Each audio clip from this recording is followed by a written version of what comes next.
What do you do when you don't know what to do? That is why my art framework for change is assess, realign, team up, because the answer isn't always the same for every situation.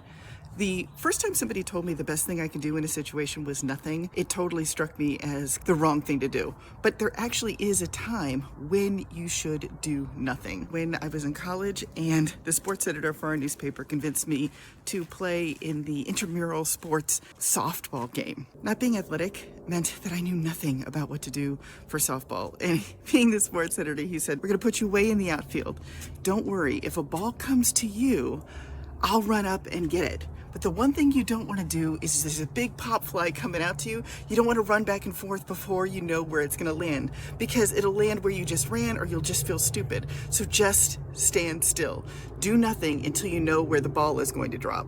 That turned out to be a very valuable metaphor for life. Sometimes when you're in that panic, like when you hear the crack of a bat and you're not an athletic person, maybe that is the time for you to sit, wait back, and see where the ball is going to land. You need more information. Don't run around looking crazy. And for the record, when that ball started to come down, I went back and back and back against the fence, and I caught a ball, an actual ball in baseball against the fence.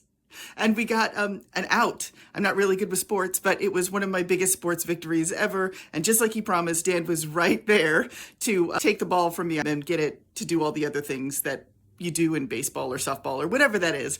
But my point is, sometimes, especially when you're in a panic and you don't know exactly what to do, you want to run around and do something because you feel like you should. Wait, see where that ball is likely to land, and then act.